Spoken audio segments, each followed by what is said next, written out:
Good hello friends and welcome back to my channel. So I am back with another series review, this time for the Arc of a Scythe series. So as you guys know, because these are series reviews, there might be some spoilers in the later books, so I definitely recommend reading the series before watching this video because there are going to be some spoilery elements going from book 1 to 2 already, because like I said, it is a sequel, so bear that in mind while watching this video. So I actually have a lot to say about the series, so we're going to jump right into book 1, which is Scythe. First of all, this book I think is a phenomenal addition to the YA dystopian genre. The general synopsis is that this world has found its level of perfection. There is no death, no diseases, no hunger, basically nothing to worry about, and so there needs to be a way to control for the population, which is why these scythes come in to play. We meet Rowan and Citra, who are apprentices to these scythes, and they are part of this trial in order to gain, I guess, entrance into the Scythedom. Scythe, it's gonna be such a hard word to say. Scythedom. Basically, they're fighting to be scythes. They get trained in mind and body, and that is actually such a huge defining factor later on in the novels, as well as to what being a scythe really means. So not only do we meet Rowan and Citra, we meet their mentors, Scythe Michael Faraday and Scythe Marie Curie, and the two of them are such phenomenal mentors for their apprentices. We also meet some not so great characters like Scythes Goddard and Volta, and honestly they're kind of like the most important characters in my mind when I'm reading Scythe and talking about Scythe. In this, so we explore themes of morality within mortality, which, I mean, yeah, what a tongue twister, right? The theme of good versus evil and what it means to really train your apprentice in the right ways. Schusterman really does a great job of getting that internal conflict through in such a great way. Like, you really see the internal conflict in book 1 especially. And finally, there is a subtle hint of a romance, but it is not the overarching plot of the story, and I think that is one of the greatest strengths of Scythe. If I'm going to be completely honest, when I first read Scythe, I didn't think it was going to be such a phenomenal series, but I did read Scythe for the first time for the newts last year, and from that point on, it has been on my all-time favorites list, and to continue with the rest of the series, it has made its way to my all-time favorite series. So my camera died as I was filming that, so I hope the angle isn't too different. I hope you guys are okay with it. Scythe is a perfect transition into the rest of the series. I think one of its strong suits is the fact that these chapters are separated by journal entries from the different scythes, and then once we get to the later scythe trials, we see the journal entries from Citra and Rowan, and I think that is so incredibly valuable for developing some more of the internal monologue between the characters. I think Neil Schusterman really creates a fantastic beginning to this trilogy. Now moving into Thunderhead, I think Thunderhead was an incredible continuation to the series. The social commentary that goes into this is so different than what I kind of expected from book 1. So we are going to get into some of these spoilers for book 1 because, like I said, this is a sequel. So if you haven't read Thunderhead, definitely should get on top of that and read it. But I am going to start talking about some spoilers for the end of Scythe and the rest of the series. So it is official. Citra is now Scythe Anastasia, or Anastasia, depending on how you want to pronounce it. I like Anastasia, so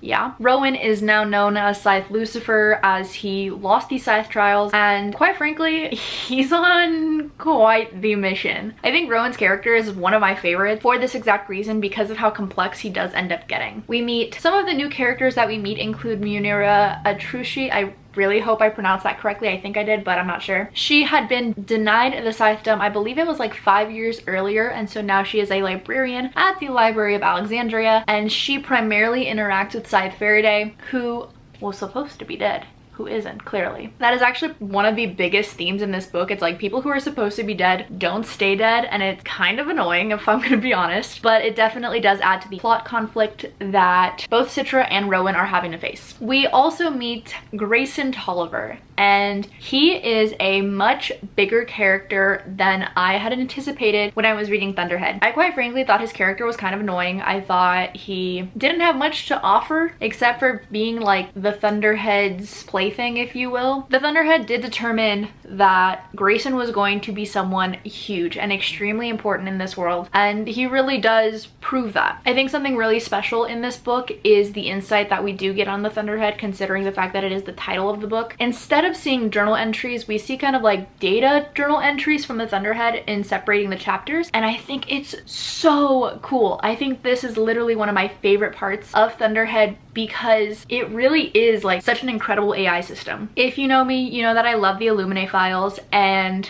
the Thunderhead definitely is kind of Aiden-esque in the sense that it knows all, it's very godlike, and the Thunderhead literally describes itself as godlike, though not as God, so that's kind of big. We are constantly reminded that the Thunderhead always has a plan, and like I think that's really cool. So I wanted to read one of the excerpts from one of the Thunderhead's journal entries, and he says, it says, humans, however, have a basic need beyond just income. They need to feel useful, productive, or at least busy, even if that busy work provides nothing to society. Later on, it also does say, I am protector and pacifier, authority and helpmate. I am the sum of all human knowledge, wisdom, experimentation, triumph, defeat, hope, and history. I know all that is possible to know, and it is increasingly unbearable because I know next to nothing. And that was actually like 300 pages later into the book. So that first quote that I read to you was around page 150, and that second one was around page 430. So you can see just how vast the Thunderhead's mind really is, and it's just so cool. In Thunderhead, we really do see the continuation of good versus bad and the new world versus the old world. So the way that Scythe Anastasia,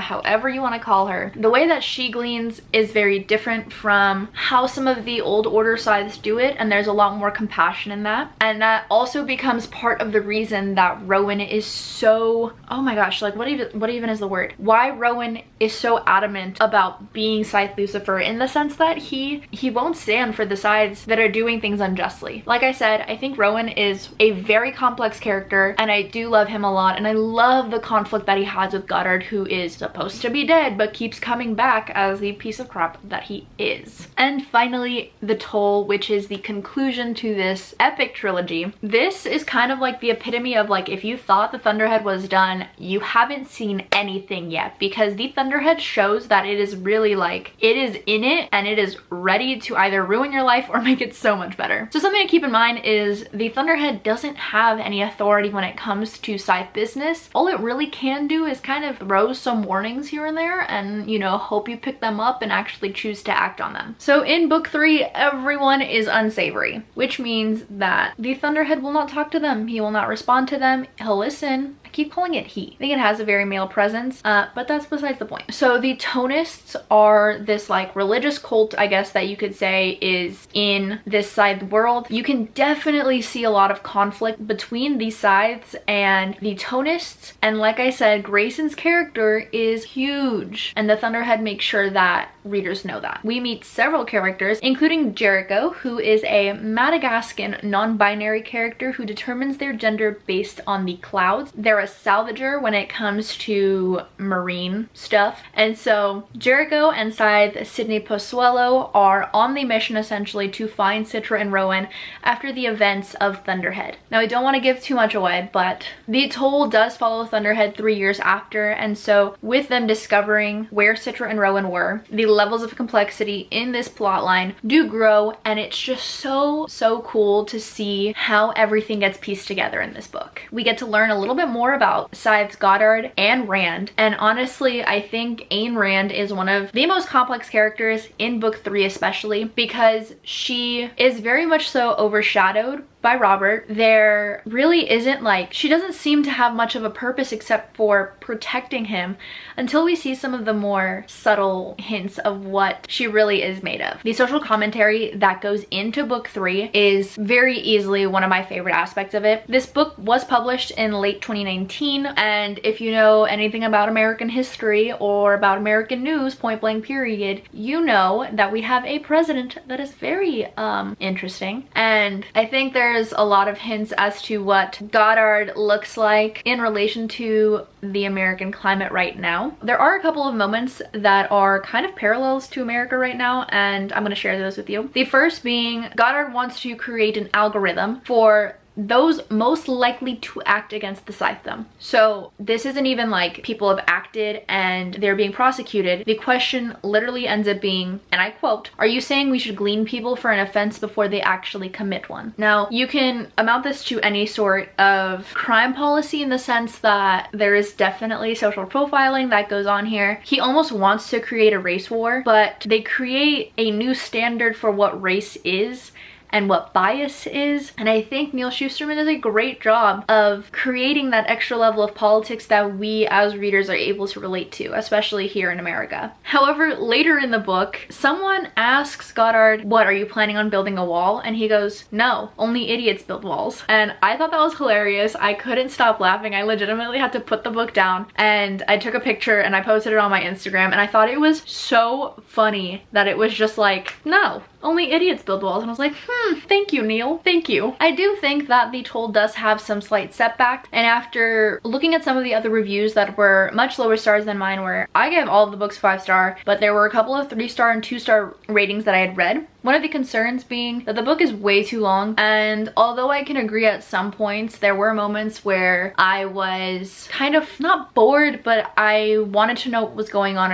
in another part of the story. But I do think that comes as a strength. Neal Shusterman really gets you invested in a section of the story and then is like, okay, mini cliffhanger, we're gonna switch gears just a bit, tell you about what's going on over here, and then we'll come revisit it. And I think that's really well done. It brings the story full circle, and you're really able to kind of understand exactly what is going on with absolutely everybody in the story. Another issue some people had was the fact that the timeline, especially in The Toll, gets confusing, and I have to say, like, I agree with this 100%. There was a section of the book where, I think it was like book 2, where because there is no chronological order to the years that they are in, because they're not naming them like 2001, 2002, it's year of the insert animal name here, and you have no clue as to which year is which and what event is happening when. If that was clarified with like an index or maybe a timeline, that would have been cool, but unfortunately it isn't, and it is something that kind of hinders the story from the beginning, but I don't think it's something super necessary for the overall effect of the story. The final critical point that I saw was the fact that we do kind of step away from the main characters in books 2 and 3, but mostly in book 3. Now, I definitely have this complaint as well, because oh my gosh, did I miss Rowan so much in book 3. The minimal interaction that we get with him kind of breaks my heart, because I love Rowan's character. Like I've said, he is a very complex character and has so much growth, and I'm just sad that a lot of his scenes get skipped over, or when they do, they're almost a little bit repetitive. Literally in my notes, I wrote part 4, where's Rowan? And then obviously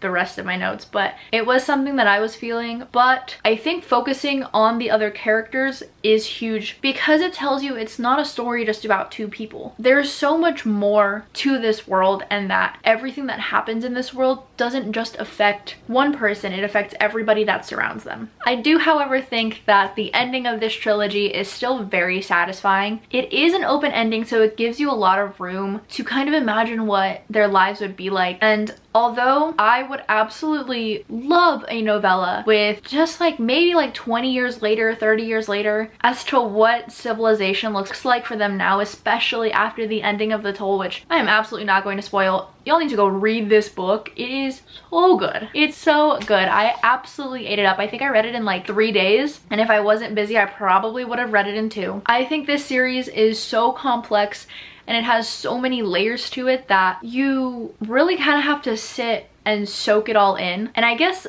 apply what you want to this series in terms of the social commentary. You guys know I'm a sociology major. I absolutely love this crap. Like, I love seeing different media reflecting our society today, and Neal Shusterman does a great job with this dystopian world. I think if you are a fan of 1984, of The Maze Runner, and of the Illuminae files, you are really going to enjoy this series. I say 1984 because of the overarching Big Brother factor that kind of comes in to this dystopian world with the Thunderhead. However, I say that also for Goddard because he really is like this. He tries to be, you know, head honcho or whatever.